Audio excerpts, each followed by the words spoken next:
Bismillahirrahmanirrahim. Assalamualaikum warahmatullahi wabarakatuh. Alhamdulillahirabbil alamin. Wassalatu wassalamu ala asyrafil anbiya'i wal mursalin nabiyina Muhammadin sallallahu alaihi wasallam. Amma ba'du, bersyukur kepada Allah Subhanahu wa taala, teman-teman sekalian. Pagi ini kita mendapatkan nikmat kesempatan dari Allah Subhanahu wa taala dalam bermajlis ta'lim mengkaji Arba'in An-Nawawi dari seperti biasanya. Baik, mari kita buka acara kajian ini dengan bersama-sama membaca Al-Basmalah. Bismillahirrahmanirrahim. Kemudian untuk yang selanjutnya pembacaan ayat-ayat Al-Quran yang akan dibacakan oleh saudara Rifai.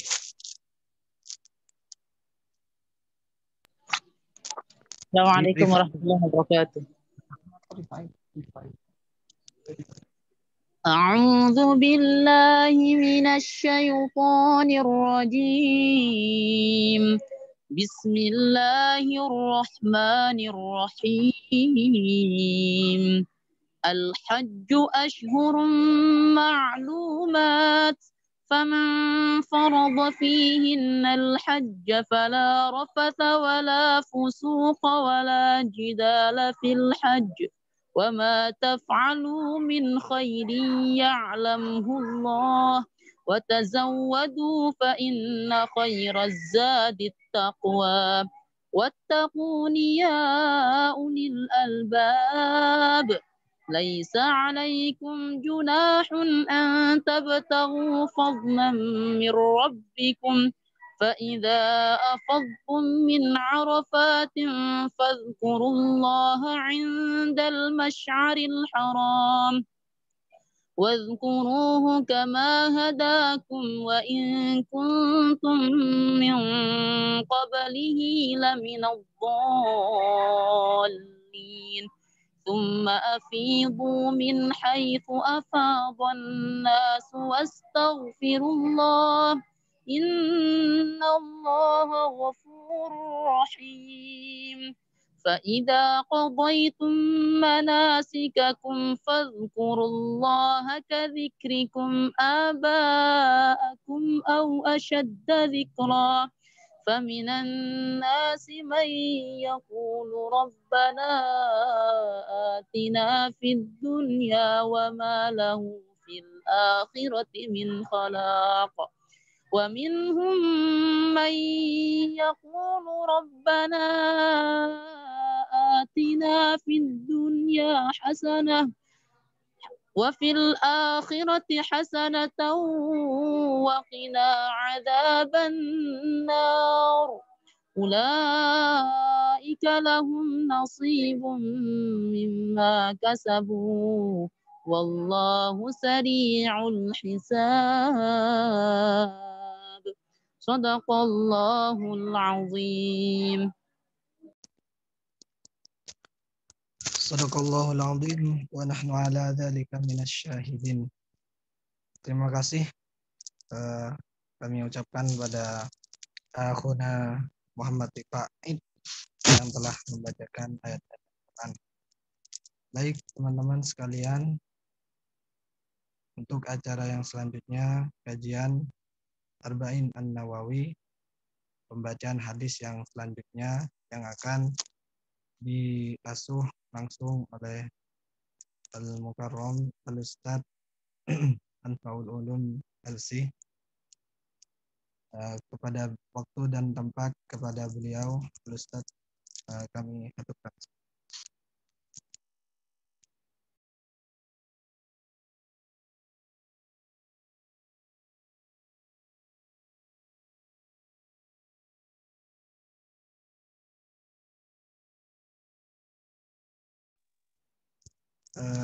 Audionya masih belum connect, Ustaz.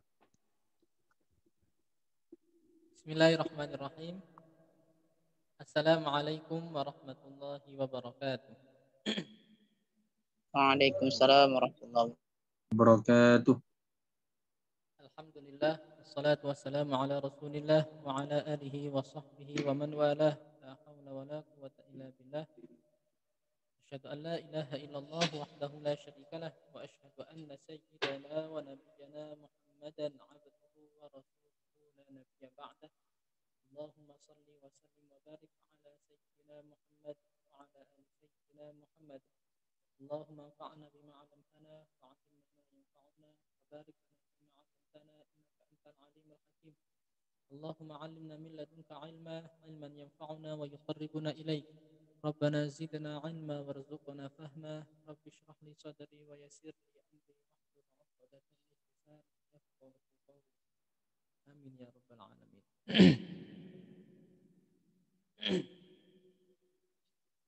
Teman-teman sekalian yang dirahmati Allah, alhamdulillah, segala puji bagi Allah Subhanahu wa taala, kita ditemukan kembali pada majelis ilmu, majelis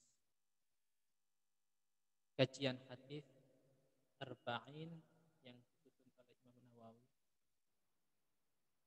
Setelah pada pertemuan yang lalu kita membahas tentang segala sesuatu sudah ditentukan oleh Allah dalam takdirnya, kemudian juga segala sesuatu ditentukan oleh Allah dalam hal kita beragama.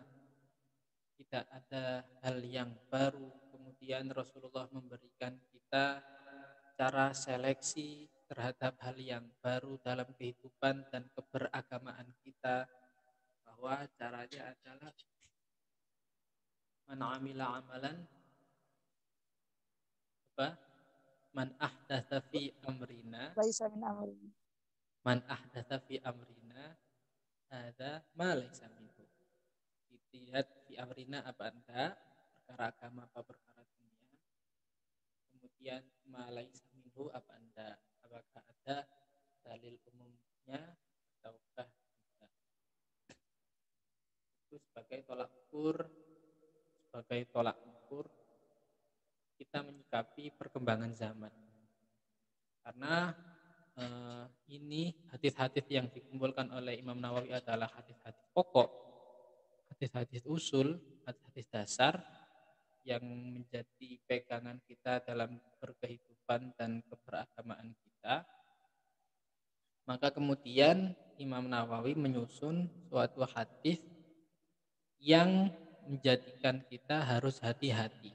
Di samping terhadap perkara yang baru, kita juga harus berhati-hati terhadap perkara yang belum jelas. Maka hadis yang berapa sekarang? Yang ke-6 kita baca. Hadis yang ke-6 ini berbicara tentang perkara-perkara syubhah atau mustabihah atau mutasyabihah. Kita baca. Bismillahirrahmanirrahim. An Abi Abdillah An-Nu'man ibni Bashir radhiyallahu anhuma qala sami'tu Rasulullah sallallahu alaihi wasallam yaqul. Dari Abu Abdillah Nu'man bin Bashir radhiyallahu anhuma, beliau berkata, aku mendengar Rasulullah sallallahu alaihi wasallam bersabda, innal halala bayyin wa innal harama bayyin wa bainahuma umurun mushtabihat la ya'lamuhunna katsirun minan nas. Sesungguhnya perkara yang halal itu jelas dan perkara yang haram juga jelas, dan di antara keduanya ada perkara-perkara yang serupa tapi tak sama.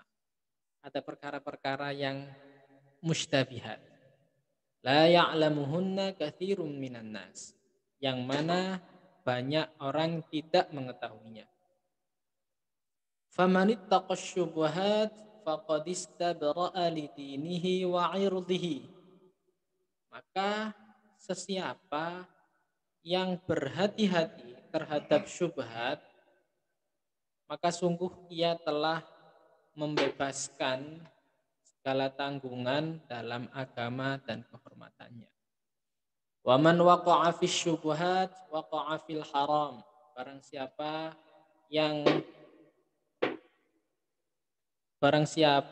yang melakukan atau terkena syubhat, maka dia melakukan atau mengenai suatu hal yang haram.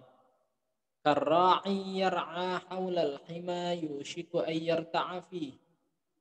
Seperti pengembala yang menggembalakan gembalaannya di sekitar tanah yang dilarang. Ditakutkan gembalaannya akan memakan rumput dari tanah yang dilarang tersebut. Ala wa inna likulli malikin hima. Ingatlah, setiap raja itu punya tanah yang dilarang. Ala wa inna himallahi maharimuh. Ingatlah, tanah larangan Allah adalah hal-hal yang dilarang olehnya.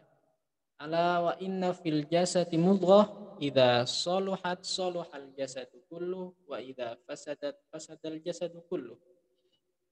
Ingatlah, di dalam jasad pula ada segumpal daging yang jika ia baik seluruh jasad, tapi jika ia rusak pula seluruh jasad. Ala wahyal qalb. Ingatlah, segumpal itu bernama qalb. Teman-teman sekalian yang dirahmati Allah, hadis ini diriwayatkan oleh Imam Bukhari dan Muslim. Kita bedah sedikit satu persatu. Rasulullah bersabda, innal halala bayyin wa innal harama bayyin. Sungguhnya yang halal itu sudah jelas. Semua yang disebutkan tentang kehalalannya sudah jelas. Dan sesungguhnya suatu yang haram itu sudah jelas. Dan sudah disebutkan keharamannya sudah jelas. Para ulama juga mengambil kaidah pada hadis ini bahwa di dalam hal makanan itu segala sesuatunya diperbolehkan kecuali ada dalil yang melarang. Al-aslu fil ibahah. Pada hukum asal diperbolehkan kecuali ada yang dilarang. Karena yang dilarang sedikit. Ini. Berarti yang lain boleh. Begitu juga seperti muamalah. Pada dasarnya boleh kecuali ini. Kecuali riba, kecuali ghish, kecuali ada ketentuan. Selain itu boleh. Pokoknya enggak ini aja. Nah, semua hal yang itu sudah dijelaskan oleh Rasulullah. Tetapi ada juga hal-hal yang disebut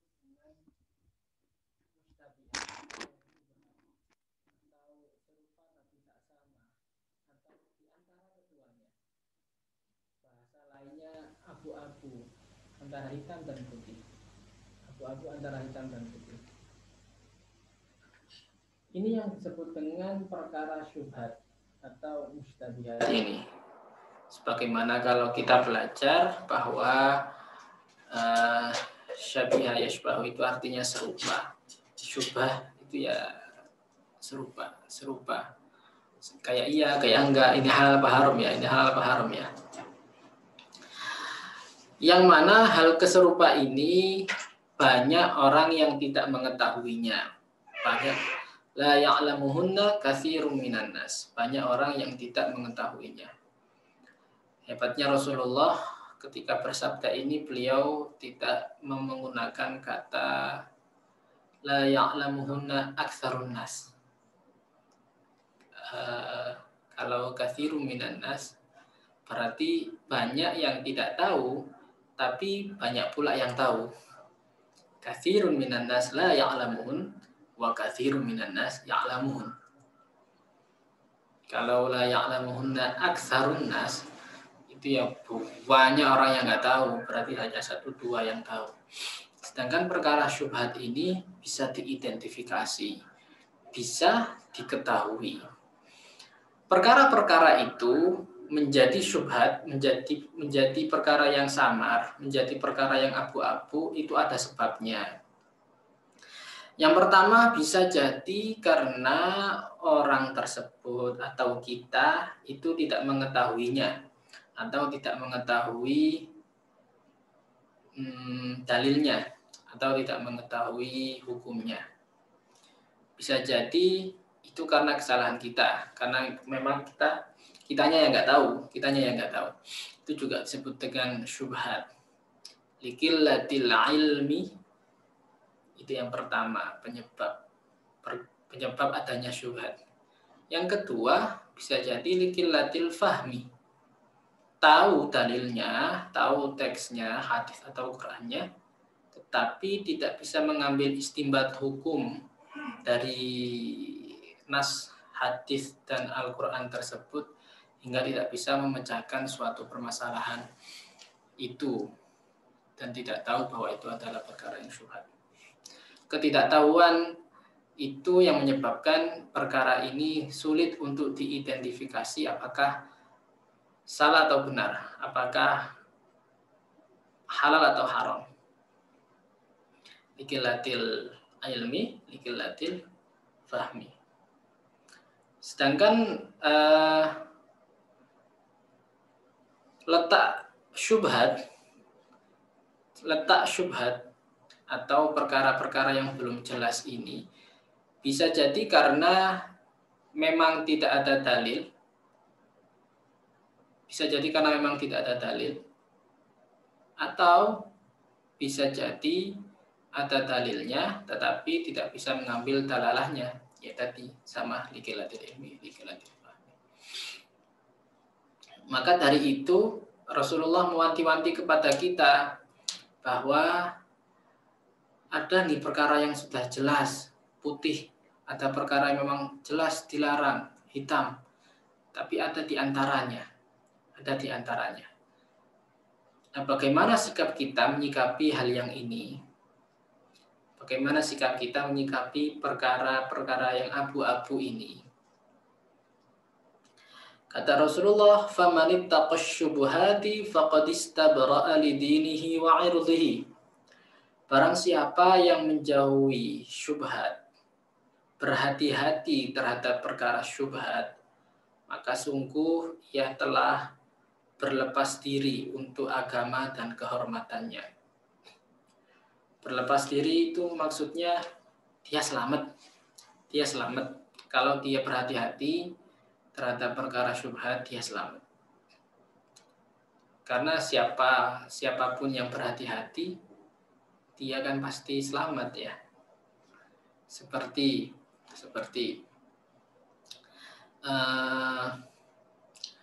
kita sudah sahur, kita ngasih jarak waktu sebelum adzan 5 menit lah, kita sudah bersih-bersih, kita sudah gosok gigi, berhati-hati agar sisa makanan sahur sudah tidak ada. Jangan sampai sudah adzan terus pas sholat subuh ada nyempil daging selilit terus ketelan. Meskipun hukumnya nggak apa-apa kalau nggak sengaja kan ya. Tetapi dia berhati-hati, maka dia berlepas diri dalam agama dan kehormatannya. Selamat dia dalam agama dan kehormatannya, dia selamat. Dan itu masuk ke semua perkara syubhat. Contohnya perkara syubhat dulu sebelum keluar perkara fatwa haram rokok. Dulu rokok pertama kali masuk di era-era khilafah Abbasiyah mungkin ya. Di era-era khilafah Abbasiyah. Ya, ketika kaum muslimin sudah mulai memasuki banyak wilayah. Itu perdebatan para ulama. Rokok ada yang membolehkan karena dengan rokok yang jaga malam itu bisa kuat. Kemudian ada yang memubahkan, itu perkara yang mubah. Tapi kok dilihat, oh ini bikin bau tidak enak, oh ini bikin orang yang setelah itu seringnya jadi batuk, akhirnya ada yang memakruhkan. Itu lama jauh. Setelah itu diteliti memang itu isinya racun, begini dan begitu, akhirnya keluar hukum fatwa haram. Lah, orang yang berhati-hati dengan perkara yang syubhat ini ya karena memang tidak ada dalilnya dan pengambilan istidlal dalilnya belum tepat, baru di akhir ketika kelihatan semua sudah komprehensif seluruh bukti dan alat-alat untuk meneliti bukti hukumnya maksudnya, maka bisa dihukumi bahwa ini adalah perkara yang haram. Nah, orang yang sudah berhati-hati di awal, dia sudah istabra'a li dinihi wa 'irdihi. Apalagi ya? Perkara syubhat. Ini yang kemarin rame. Bitcoin. Uang tapi nggak kelihatan uang, tapi digunakan untuk berinvestasi. Itu juga diskusi yang masih panjang tentang koin-koin itu. Segala hal, semuanya semua perkara yang masih terlihat abu-abu, apalagi itu terkait dengan pekerjaan atau makanan yang mau kita makan, pekerjaan yang mau kita jadikan profesi. Kalau itu masih ada syubhatnya, masih ada samar-samarnya, lebih baik tinggalkan. Atau bahasa gampangnya, ketika kita ketemu uang, ini kan perkara yang syubhat, ini punya siapa, tidak jelas. Meskipun nanti masuknya ke hukum luqathah. Hukum temuan. Hadis ini ngajak kita untuk berhati-hati terhadap segala sesuatunya, untuk menyeleksi apakah ini halal, apakah ini haram, apakah ini boleh, apakah ini tidak boleh, dan seterusnya.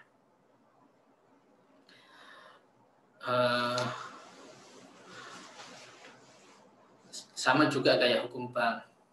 Hingga nanti akhirnya ada bank konvensional, ada bank syariah. Apakah menabung di bank konvensional itu boleh apa tidak boleh? Itu juga termasuk perdiskusian yang panjang. Yang dilarangkan ribanya, bukan banknya. Apakah bank sama dengan riba? Wah, itu nanti jauh. Diskusi yang panjang. Nah, itu contoh-contoh syubhat-syubhat dalam kehidupan kita dan keberagamaan kita. Nah, kita itu dibekali oleh Rasulullah, pokoknya hati-hati.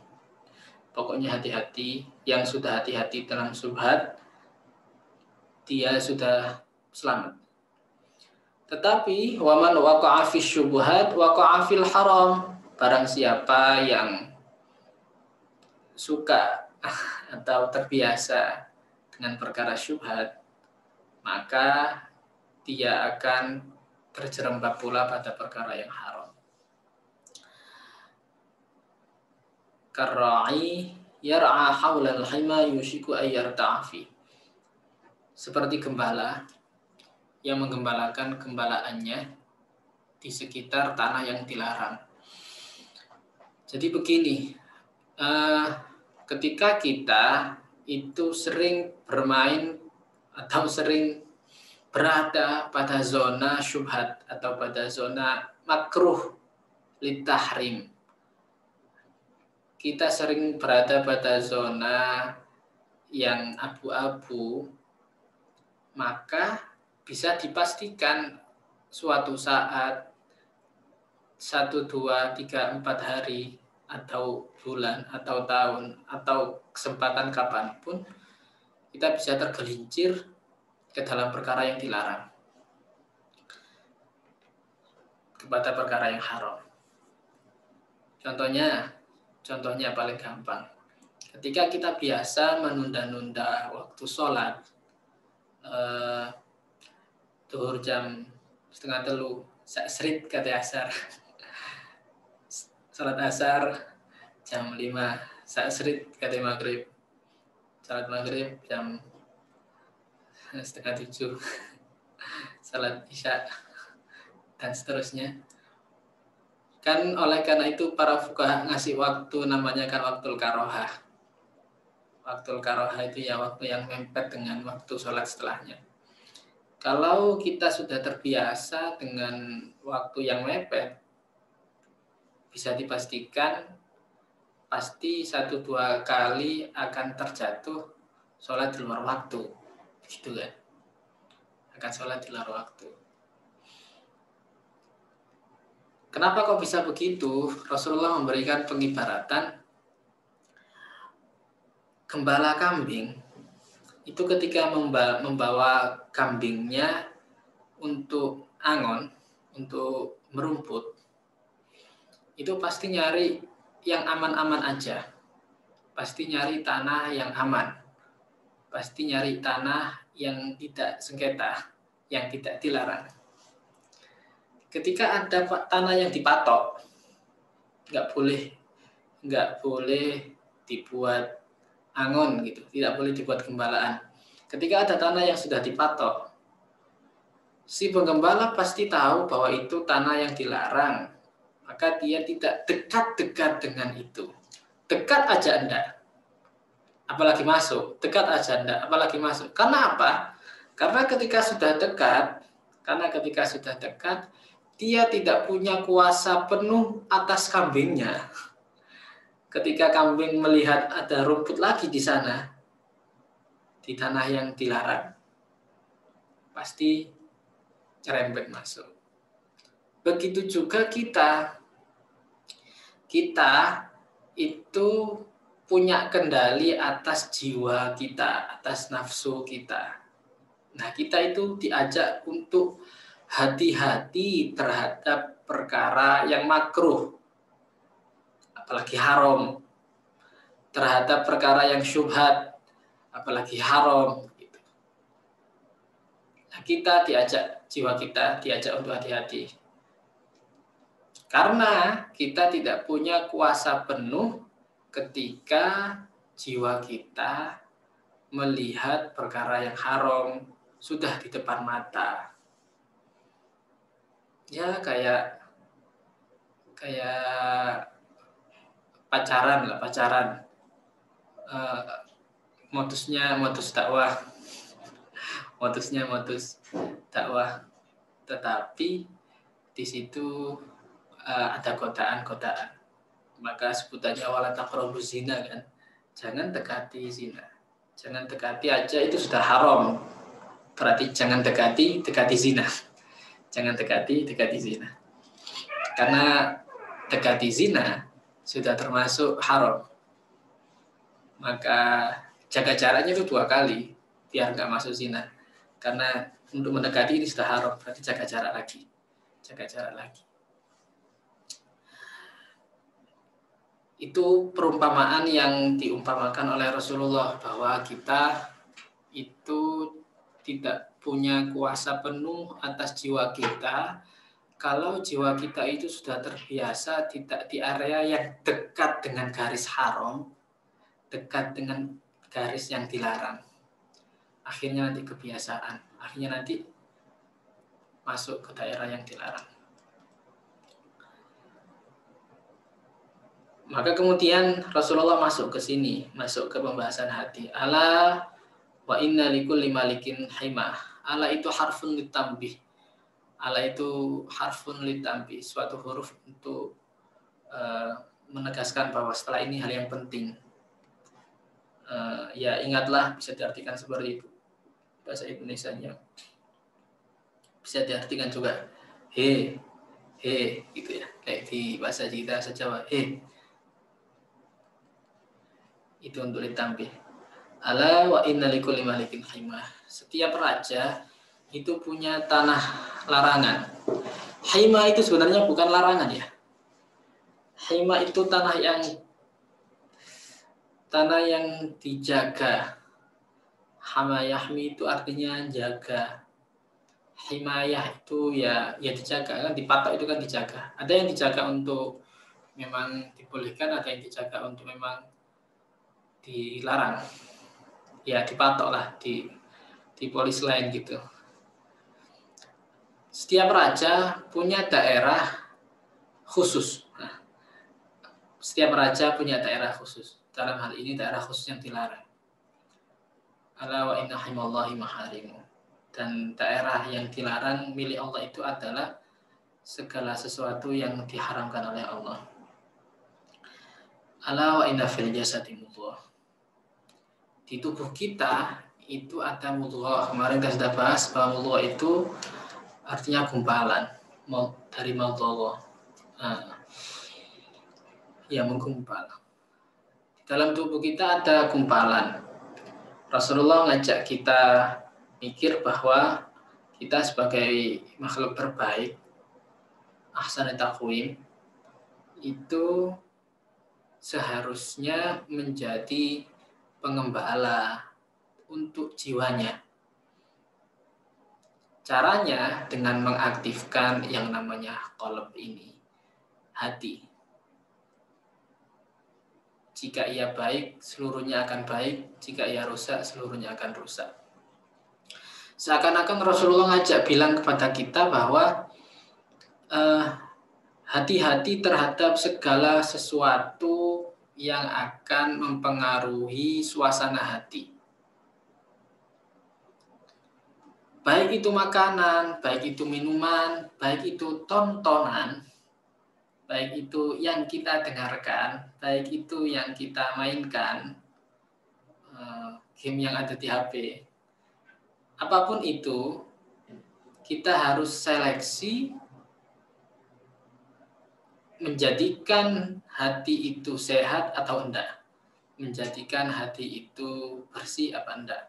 Ataukah malah menjadikan kotor. Bahkan hal-hal yang mubah pun, hal yang fudul, hal yang boleh mubah, tapi kebanyakan justru malah mengotori hati kan. Justru malah mengotori hati.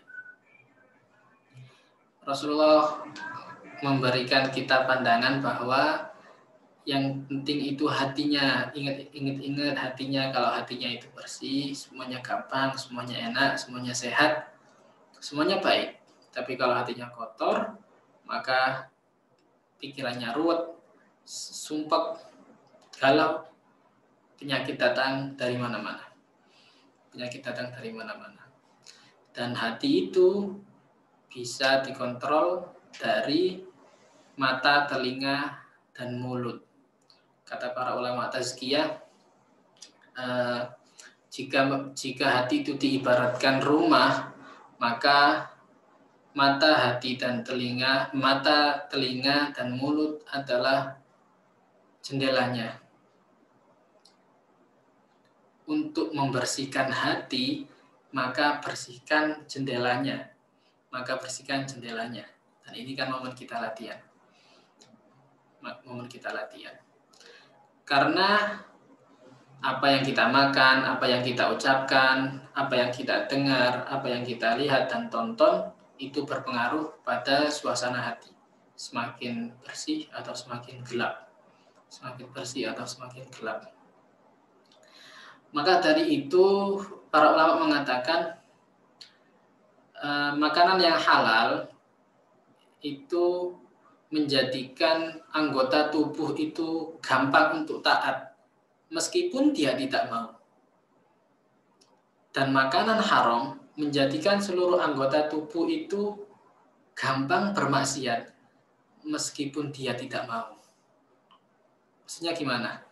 Kalau makanan itu baik, makanan itu halal, kemudian thayyib, baik untuk tubuh, baik untuk hati, anggota tubuh itu pengen aja taat, pengen aja berangkat ke masjid, pengen aja ngaji, pengen aja, waktunya deras ini, saya persiapan setoran, pengen aja, meskipun dia nggak mau, meskipun si pemilik tubuhnya lagi nggak pengen, lagi malas lah, lagi kan pernah enggak kita itu malas tapi budal lah ya. Malas tapi berangkat aja. Tetapi bisa jadi makanan yang haram, makanan yang syubhat, pekerjaan yang syubhat, penglihatan tontonan yang syubhat menjadikan hati kita kotor, dan anggota tubuh kita gampang untuk bermaksiat meskipun kita nggak pengen. Padahal nggak kepengin saya ini melakukan ini, tapi jalan ke situ terus. Kayak anggota tubuh ini kok gampang untuk jalan untuk bermaksiat. Anggota tubuh kita itu kok gampang untuk tidur lagi. Bisa jadi kita kurang menyeleksi asupan gizi untuk hati. Nah, itu yang harus kita waspadai, teman-teman sekalian. Kita malas ngaji, hafalan nggak masuk, kita malas belajar, kita tidur terus, sahur, habis sahur tidur, bangun duhur tidur lagi, bangun asar tidur lagi, setelah bangun asar siap-siap berbuka seger. Puasa apa ini? Kalau kita mau introspeksi, kenapa ya kok saya begini? Nah, itu dimulai dari asupan yang masuk ke dalam hati, asupan gizi kita. Sudah benar enggak yang diucapkan, yang didengarkan, yang ditonton, yang dilihat. Sambil tetap membersihkan dengan beristighfar, dengan beramal, dipaksa untuk beramal, nggak mau dipaksa untuk beramal, sambil ditutup, difilter jendelanya. Kan kalau ada orang nyapu itu harus ditutup jendelanya atau pintunya biar debunya tidak masuk, debunya tidak ngeres. Dengan begitu, kalau kita sudah sehat hatinya, sudah sehat kolbnya, bisa dipastikan seluruh kehidupannya akan sehat. Nah, kalau sudah begitu lagi, ini yang disebut dengan hati yang murni, hati yang dekat dengan Allah. Maka jiwa itu di dalam Al-Quran disebutkan ada tiga tingkatan kan ya. Ada apa?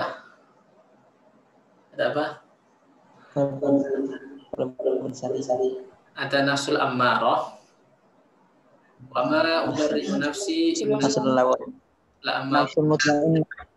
Ada nafsul ammarah, ada nafsul lawamah, ada nafsul mutmainnah.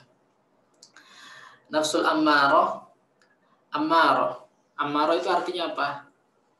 Amarah itu bukan marah artinya. Bukan amarah. Ammarah itu artinya suka merintah. Jiwa hati yang suka merintah ke perkara yang buruk. La ammaratum bisu. Suka merintah ke perkara yang buruk. Ini jiwa atau hati yang belum terdidik. Belum ditarbiyah, belum diriyadhahi, belum disekolahkan. Hatinya masih belum terdidik. Itu mesti gampang ngajak yang jelek.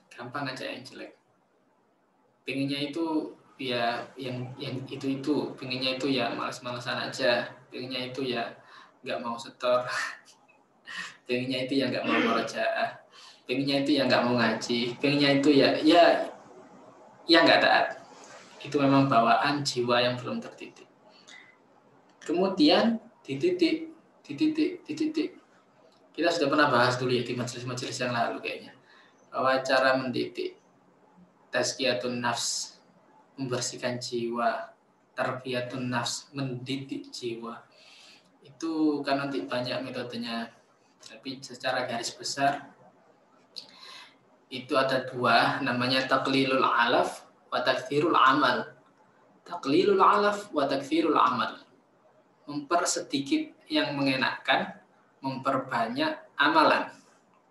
Mempersedikit yang mengenakan, memperbanyak amalan. Dilatih jiwanya, dilatih. Riyadhah itu artinya olahraga. Ya, tidak hanya raga yang diolah, tapi jiwa juga diolah, dilatih, dipaksa. Saya biasanya itu bangun jam 3, sahur sambil ngantuk-ngantuk, terus lanjut tidur lagi. Baru saya paksa ini. Gimana saya bangun itu bisa jam 2. Gimana biar nggak ngantuk ya? Tak push up, tak gobior sama kopi. Ya itu cara kita ngelatih. Dipaksa memang. Takfirul amal, taklilul alaf wa takfirul amal. Dipersedikit yang enak, diperbanyak amalan, diperbanyak tugas. Sedikit yang enak, diperbanyak tugas.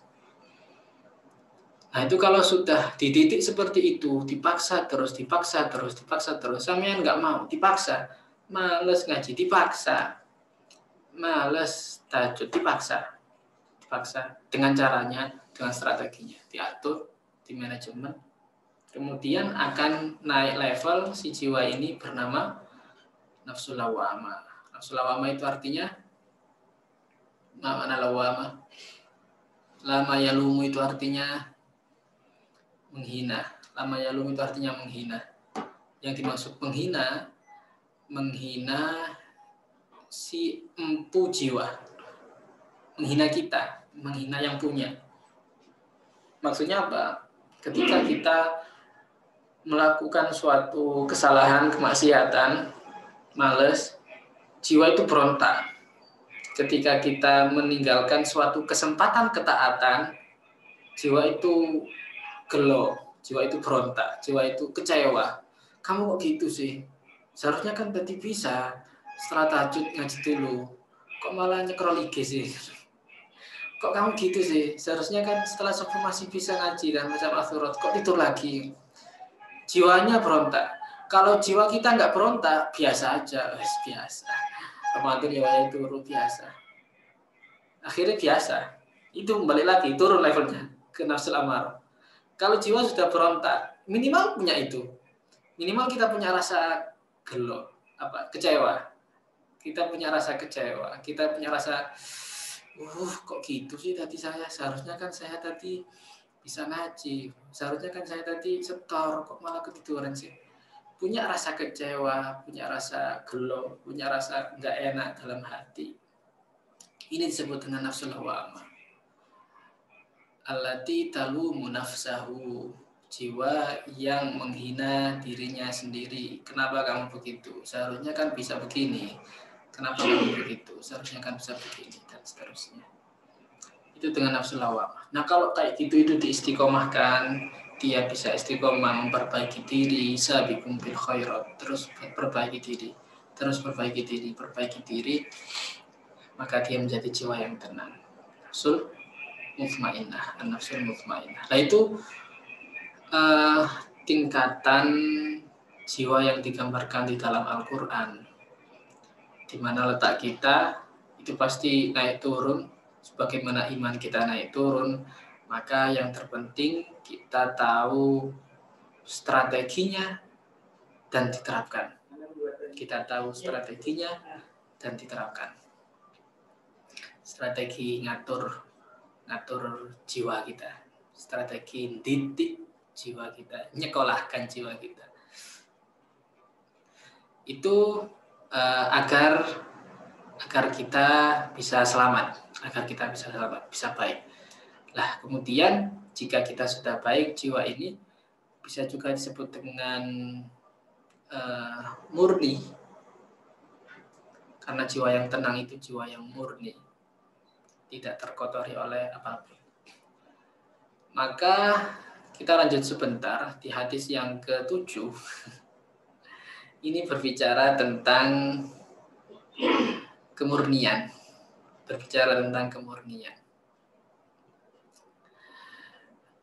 Kita baca hadisnya sebentar. Bismillahirrahmanirrahim. An Abi Ruqayyah Tamim ibn Aus ad-Dari radhiyallahu anhu anna an-nabiyya sallallahu alaihi wasallam qala ad-dinun nasihah. Qulna liman? Qala lillahi wa li kitabihi wa li rasulihi wa li a'immatil muslimina wa 'ammatihim, rawahu Muslim. Dari Abu Ruqayyah Tamim ibn Aus ad-Dari radhiyallahu an, Rasulullah bersabda, agama adalah nasihat. Agama adalah nasihat. Kami berkata, untuk siapa ya Rasul?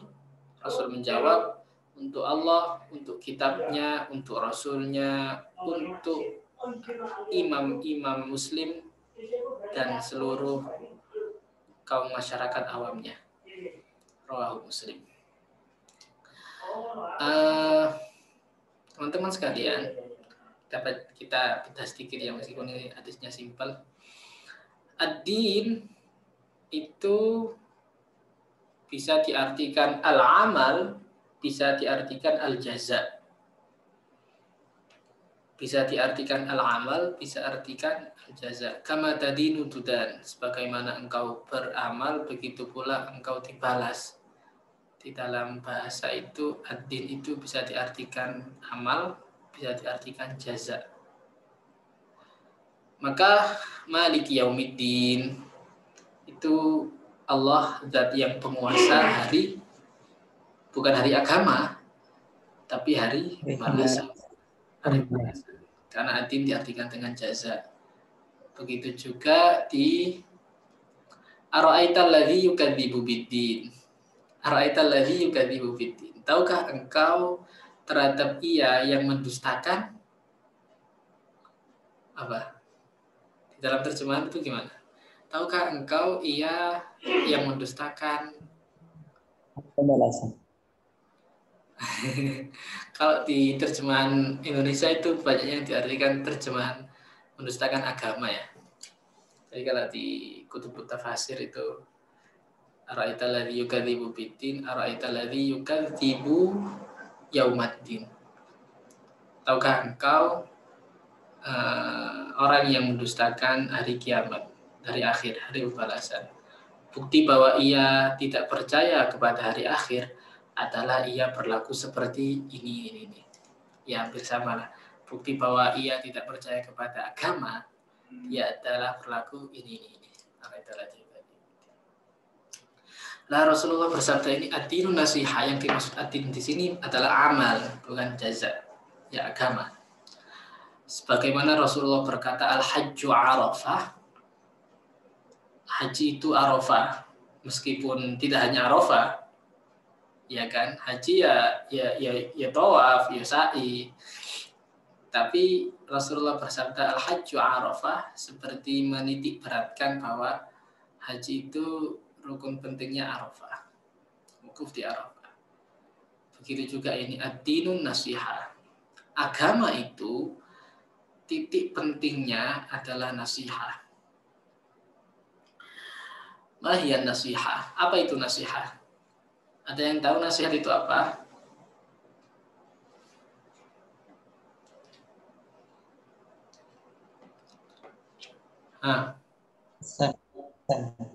Apa?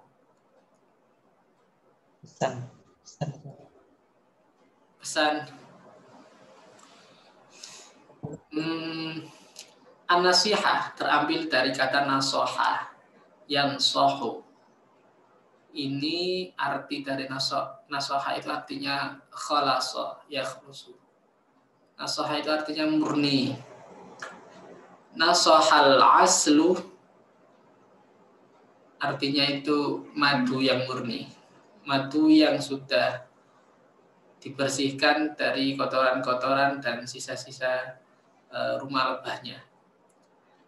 Taubatan nasuha, ya ayyuhalladzina amanu tubu ilallahi taubatan nasuha. Taubatan nasuh itu artinya taubat yang murni, taubat yang betul-betul. An-nasihah arti dalam bahasa. Arti dalam bahasa artinya murni.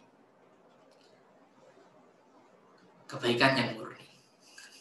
Tidak ada tendensi. Ad-dinun nasihah. Agama adalah kemurnian. Bahasa istilahnya iradatul khair. Iradatul khair bil khulus.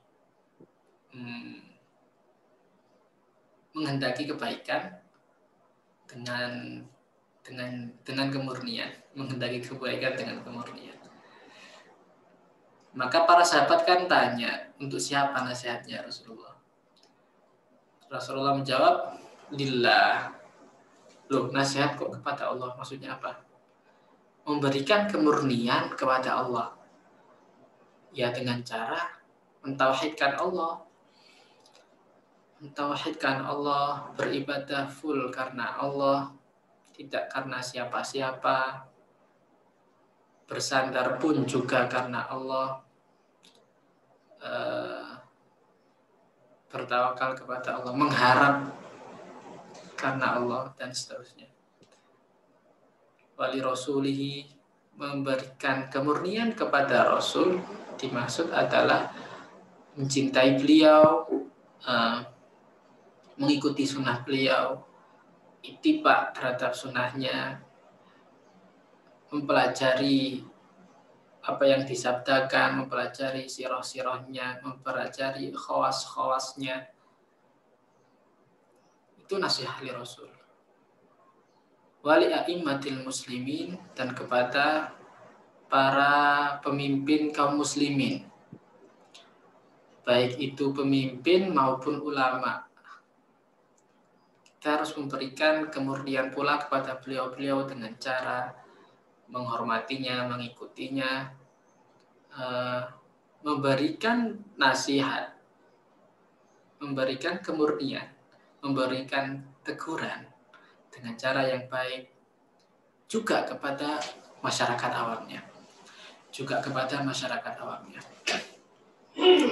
Maka ketika nasihat itu dinisbahkan kepada a'immatul muslimin dan juga kepada amatihim, itu kita menghendaki kebaikan dengan cara yang baik, dengan cara yang murni, dengan cara yang indah. Maka dari itu nasihat itu tidak disebut nasihat apabila kita tidak mengetahui caranya bernasihat, adab dan tata krama bernasihat, dan kepada siapa kita berbicara. Saya pernah cerita ya, Imam Ahmad bin Hanbal itu, beliau punya murid yang mana murid Imam Ahmad bin Hanbal ini sudah mulai ngajar, sudah punya majelis, sudah banyak muridnya. Suatu hari muridnya Imam Ahmad ini ngajar di bawah naungan pohon yang rindang. Karena saking banyaknya si murid, sampai ada murid itu yang duduk di luar rindangan pohon, kepanasan. Sampai duduk di luar rindangan pohon, kepanasan. Dan beliau nggak pindah, nggak cari tempat lain. Dan beliau tetap mengajar dengan fokus. Imam Ahmad bin Hanbal, gurunya lewat, melihat fenomena itu, loh kok muridnya dijarno iki, panasin sakno. Tapi tidak langsung diberitahu di saat itu. Baru nunggu nanti malam, kemudian Imam Ahmad bin Hanbal datang ke rumah muridnya yang sudah jadi guru ini.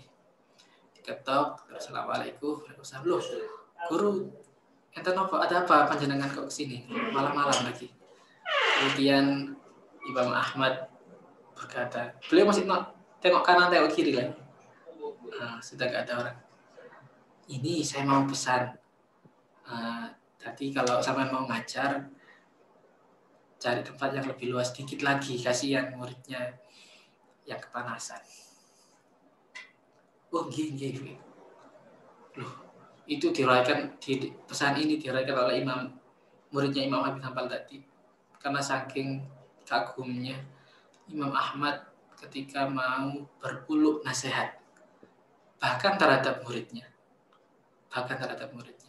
yang ketika itu sudah mulai mengajar. Ya, maka di antara tanda nasihat dan di antara tata krama bernasihat itu melihat jangan sampai nasihat itu menjadi suatu tontonan penghinaan. Nasihat itu jangan sampai menjadi tontonan penghinaan. Niat kita baik, tapi cara kita salah, kan jadinya salah. Kasihan orang yang kita nasihati, Ini adab kita memberikan nasihat loh ya. Bukan orang yang menerima nasihat. Nanti adab kita memberikan nasihat. Kita harus tahu caranya bagaimana tersampaikan efektif dan efisien dengan tanpa tendensi apapun dan tanpa menjelekkan si dia. Dengan tanpa menjelekkan si dia. Karena kasihan ketika seumpama kita punya teman lagi reunian belum berkerudung, tiba-tiba di kerumunan di banyak keramaian sama langsung loading, Mbak sudah besar kok masih nggak pakai kerudung, nggak takut neraka lah. Wow, bagus. Kemungkinannya dia nerima, akhirnya jadi baik, atau malah dia tambah lari dari agama, malah lari dari ya sudah saya nggak kutung-kutungan, ya sudah saya nggak sholat-sholatan karena dia malu. Yang awalnya kita berniat baik malah menjauhkan umat Rasulullah untuk kembali kepada agamanya Rasulullah. Kita malah bukan jadi penggiat dakwah, malah jadi penebar fitnah. Maka tata cara nasihat itu kita perlu berikan porsi besar perhatiannya. Beda dengan ketika kita dinasehati. Beda ketika kita dinasehati. Itu kita tadi tata cara bernasehat ya. Beda ketika kita dinasehati. Seumpama kita dinasehati. Jangan menyalahkan yang memberikan nasihat. Ini kita lah ya. Jangan sampai kita dinasehati. Loh mas, samin kok ngasih nasihat gitu. Samin ngasih nasihatnya salah caranya. Nggak sesuai tata krama bernasihat.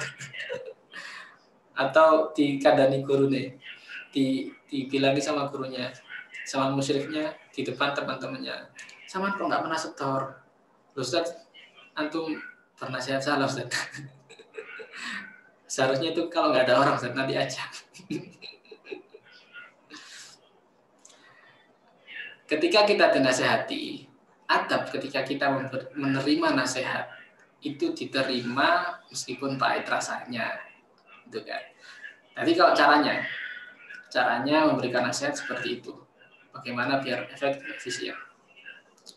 Tetapi ketika kita dalam posisi diberi nasihat, siapapun itu, apapun bentuknya orangnya, kita ambil nasihatnya. Seperti Malik ibnu Dinar, Imam Malik ibnu Dinar, bukan Malik bin Anas, Malik ibnu Dinar. Beliau tiba-tiba di gang Basrah, di jalanan Basrah begitu, ada orang yang tiba-tiba teriak, ya Muroi, wahai orang tukang pamer, padahal beliau ulama terkemuka, ahli hadis.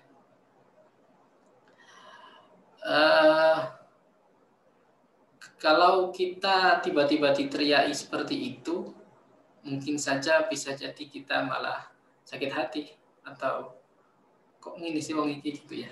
Tapi Malik bin Dinar malah tersenyum dan berkata, terima kasih telah mengingatkan kepadaku tentang suatu penyakit yang masih ada di dalam hatiku. Iya, saya terkadang masih butuh yang namanya penilaian. Terima kasih sudah menasihat. Padahal dia maunya pengen jatuhkan, kok malah Malik bin Dinar berterima kasih. Segala hal sesuatu menjadi perbaikan. Itu ada bernasihat.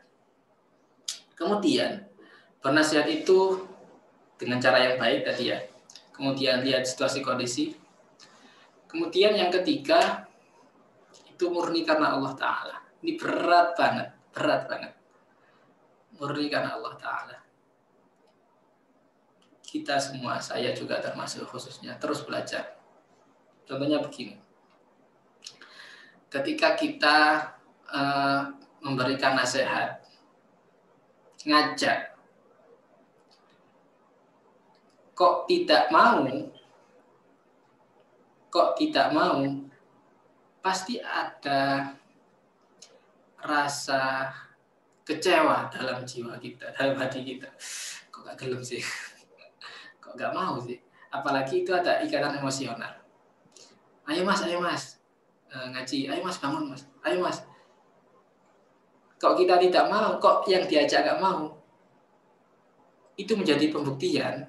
Kita berdakwah, kita memberikan nasihat. Itu karena agar dia mau atau karena Allah Ta'ala.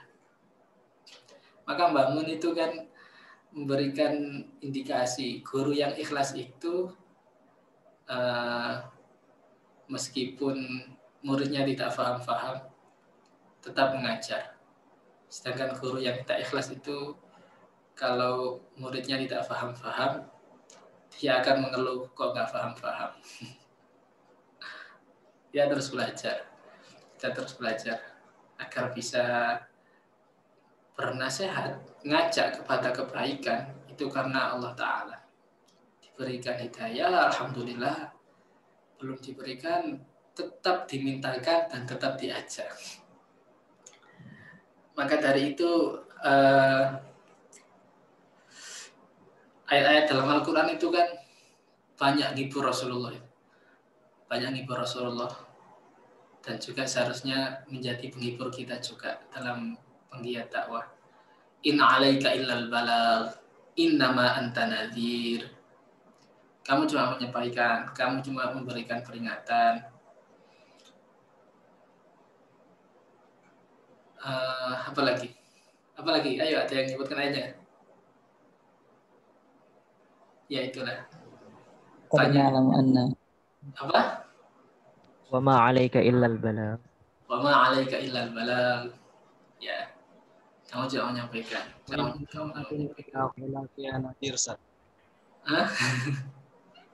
Itu iya. Saya nggak pakai headset, nggak kerungu aku. Itu padahal Rasulullah dihibur seperti itu oleh Allah. Kamu jangan menyampaikan. Padahal di ayat yang lain Allah melegitimasi bahwa wa innaka latahdi ila siratim mustaqim siratillahi alladzi lahu ma fis samawati wa fil ardh. Sungguh engkau wahai Muhammad, sungguh engkau kanjeng Nabi pasti memberikan, pasti menunjukkan, pasti memberikan hidayah kepada jalan yang benar. Di ayat itu, ayat apa? Surat apa? Innaka latahdi ila siratim mustaqim siratillahi alladzi lahu ma fis samawati wa fil ardh. Ala ilallahi tasirul umur. Bismillahirrahmanirrahim. Amin. Ayo. 25 Ustaz. 25, Masya Allah. Masuk pria ini. Sungguh engkau hai Muhammad, sungguh engkau hai Rasulullah, pasti pakai inna, pakai latah, pakai latah di sama-sama huruf taukid. Sungguh engkau pasti memberikan hidayah pada jalan yang benar. Tetapi di ayat yang lain dan di banyak ayat yang lain, innaka la tahdi man ahbabta walakinallaha yahdi may yasha. Kemudian ya akhirnya untuk hiburan in 'alaika ilal balagh innama anta nadhir dan seterusnya. Para ahli tafsir membedah dua ayat dan ya ayat-ayat ini menjadikan satu kaidah lagi. Sama tulis gak apa-apa. Namanya at-ta'diyah bi hurufil jar. Kalau kita sudah belajar nahwu, ya sudah ya semuanya semester 2, 4, 6 sudah dengar namanya huruful jar. Semuanya sudah dengar namanya huruful jar. Ada namanya at-ta'diyah bi hurufil jar. Menta'diyah atau mengobjekkan fiil dengan huruf jar. Kemudian seluruh ayat-ayat tentang hidayah itu dikumpulkan. Nanti bisa dibedakan. Ada ayat hidayah itu yang tanpa huruful jar, ada yang dengan huruful jar. Contohnya, ihdinas siratal mustaqim. Tunjukkan kepada kami jalan yang lurus. Itu bukan ihdi ilaina, tapi ihdina. Langsung ihdinas siratal mustaqim. Jadi langsung ke maf'ul bih.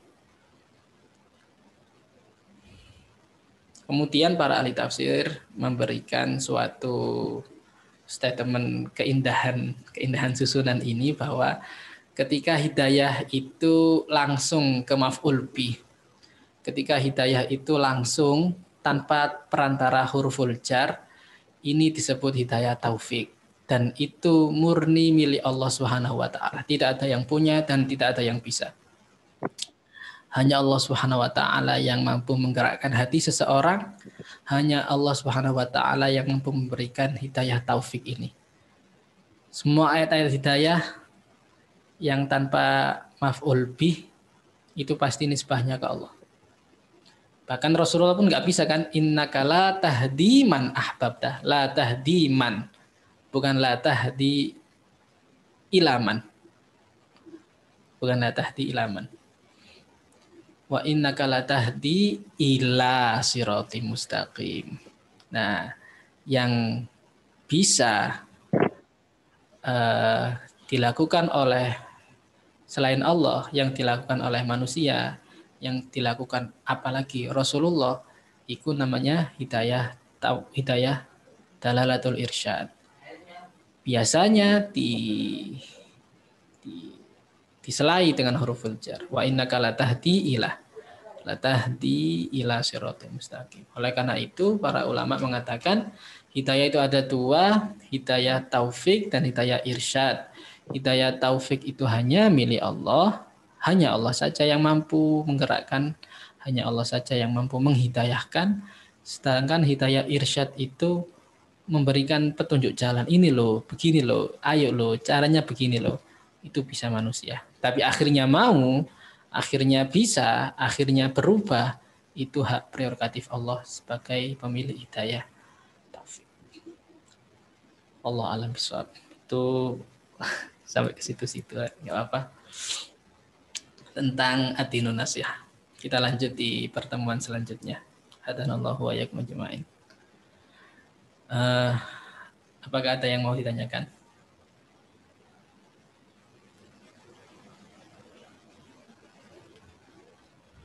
Saya. Ada.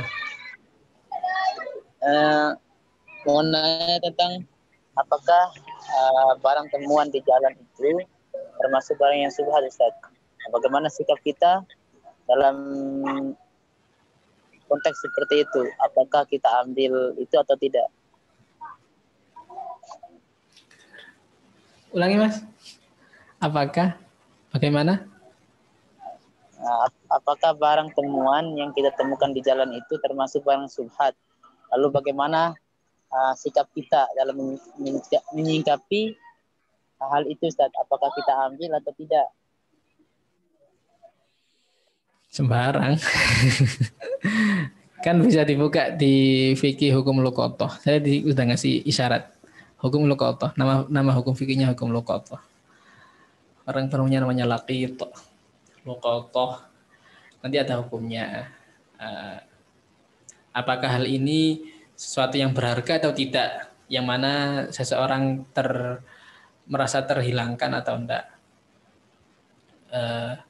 Kemudian apabila ini hal yang berharga, terus caranya bagaimana? Kalau uang ya pasti berharga kan? Umpamanya 100.000 begitu ya. Apalagi 1 juta begitu ya. Apalagi banyak lah intinya. Ya itu harus diumumkan. Diumumkan. Jadi di situ ada hukum spesifiknya. Diumumkan berapa hari. Pasti ulama berbeda pendapat berapa harinya. Yang pasti diumumkan dan lama pengumumannya berapa. Dan sampai di selang beberapa waktu, apabila dia butuh bisa dimanfaatkan. Tapi setelah dia dimanfaatkan kemudian ada yang ngaku punya, dikembalikan. Karena itu kan milik dia. dikembalikan ke yang berwenang, ke pihak polisi. Ada nggak pihak polisi seperti itu ya? Atau ke masjid atau ke mana, itu juga lebih baik. Bisa dibuka di hukum luqathah Mas ya.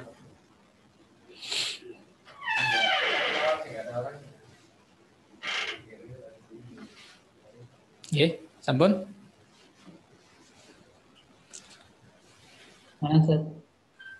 Betul. Mengenai hati, Ustaz, hati yang bersih. Apakah mungkin termasuk tanda-tanda hati yang kotor gitu, Ustaz ya? Sering berpikiran yang nggak bagus-bagus gitu, Ustaz. Ngaji ya, mikirnya kemana gitu. Lagi ngaji, lagi sholat juga. Sama gitu. Apakah itu termasuk hati yang kotor, Ustaz? Yes.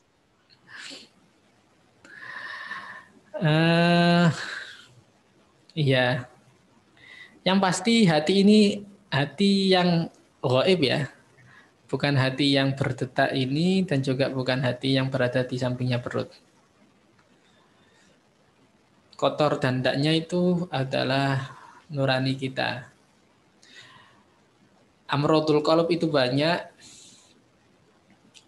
Penyakit paling besarnya itu namanya riya, hasad, dan takabur.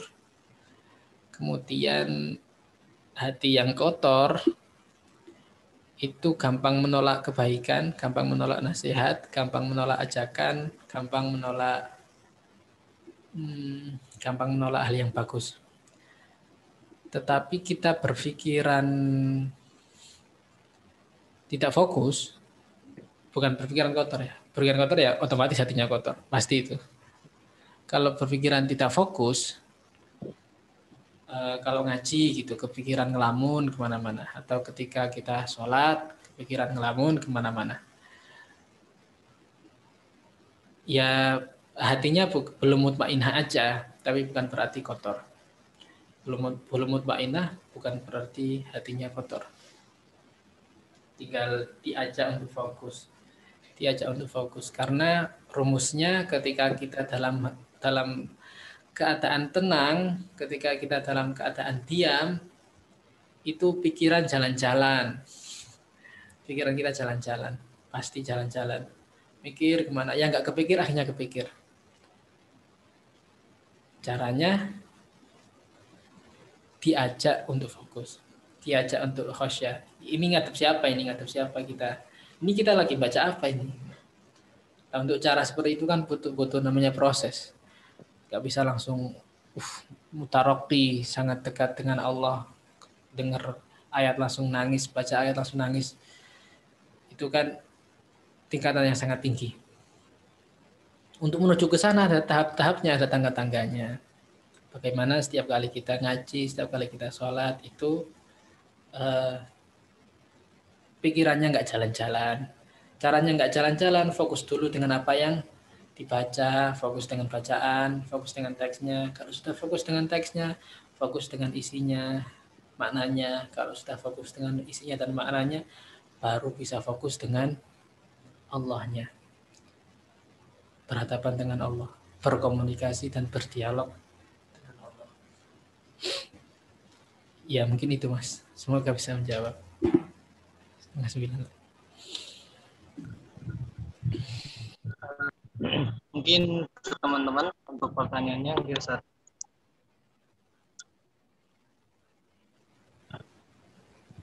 Dicukupkan Ustaz? Ya, sabun. Setelah ini tes PMP. Kita lanjut. Terima kasih. Ketemu besok. Oke, saya kembalikan kepada moderator. Terima kasih kepada Al-Ustaz Anfaul Ulum yang telah memberikan kita tambahan ilmu dengan 2 hadis yang tercantum dalam kitab Arba'in An-Nawawi. Jazakumullahu khairan ya Ustaz. Baik teman-teman, alhamdulillah kajian kita pada pagi hari ini telah selesai. Kami berpesan kepada teman-teman, mari saling menasihati, saling mengajak untuk selalu istiqomah dalam kebaikan, utamanya dalam mengikuti kajian Arba'in Nawawi ini. Mari Mari kita tutup acara kajian ini dengan bersama-sama membaca Alhamdulillah dan doa kafaratul majlis. Alhamdulillahirabbil alamin. Subhanakallahumma wa bihamdika asyhadu an la ilaha illa anta astaghfiruka wa atubu ilaik. Assalamualaikum warahmatullahi wabarakatuh. Waalaikumsalam. Waalaikumsalam warahmatullahi wabarakatuh. Syukran Ustaz, jazakumullah khairan. Mohon maaf.